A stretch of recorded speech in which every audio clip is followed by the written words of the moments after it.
Hello everyone, Brad Logan here for Rebs247.com, Inside the Rebels, an affiliate of 247 Sports. We just heard from head coach Lane Kiffin, also Malik Heath, wide receiver, and Asante Sistrunk, the linebacker that has been around this program for quite a while.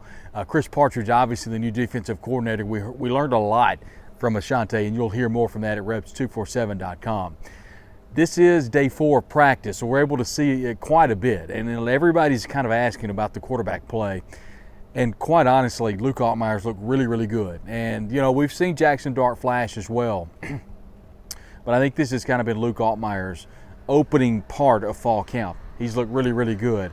Secondly, I think that offensive line is looking better and better every single day. We saw a nice battle today between Mason Brooks and Austin Keys, the talented linebacker for Ole Miss. Mason Brooks, playing that right tackle slot from Western Kentucky, has looked really, really good across that offensive front. Eli Acker, Nick Broker, Jeremy James. It's just a really good group, and it's a group that's going to have a lot of National Football League players before they leave this Ole Miss team. Look, this is a really good team, and you know, before long we'll see this stadium here, Vaught-Hemingway Stadium, chock full of Ole Miss fans, and it's a team that I think a lot of you are going to like.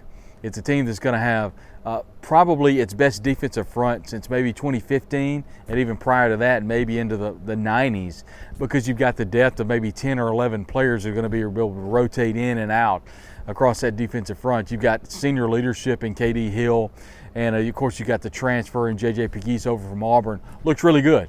And Isaiah Iden, Jared Ivey, a couple other names that have been running 1 and 2. And it's really good. And the question obviously is going to be linebacker, but I think a lot of that's going to be subsided between the first couple of weeks, because I think there'll be some transfers that come in that have stepped up. But I think more than anything, I think it's going to be a position to where, not to get into schematics, but I don't think that it's going to be, you know, that big of an issue because of the senior leadership of the defensive backs. We've heard from A.J. Finley, and we've heard from other senior laden people that have experience, and it's going to be a defense that I think is going to be one of the better defenses that we've seen in Oxford in quite a while. But everybody's talking about running back. They're talking about quarterback. The one place, and you know, I had a conversation with David Johnson. We'll talk more about this on the Believe in Ole Miss podcast. I had a chance to visit with David. But I think more than anything is the wide receiver position. You know, it's a couple of players that have kind of stood out with the Dennis Jackson, Jonathan Mingo. We just heard from Malik Heath. But there are some players that I think that are going to have to step up to make a difference.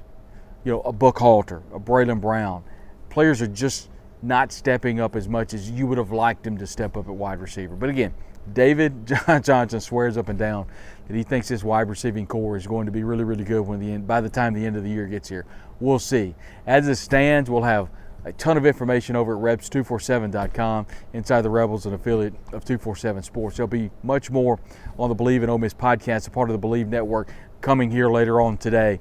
And of course, that will catapult into next week, as we'll be 1 week closer to that early September date when the Troy Trojans come calling here at Vaught-Hemingway Stadium at Hollingsworth Field. Brad Logan here with you for Inside the Rebels and Rebs247.com. Stay tuned to Rebs247.com for a ton of information. There's a special deal going on right now to getting an entire year for 50% off. Also, we're excited about everything coming with the Logan Media Network with our post-game coverage that's coming up. We've got some partnerships coming along. We've also got some really cool folks jumping on in regards to the advertising situation. So we're excited about that. Some partnerships coming there. If you're interested, shoot us a direct message on Twitter at BradLoganCote or brad.logan@loganmedianetwork.com. As it stands, beautiful Saturday here in Oxford. Just finished up practice. It's going to be a fun year for this Ole Miss football team. We'll talk to you soon.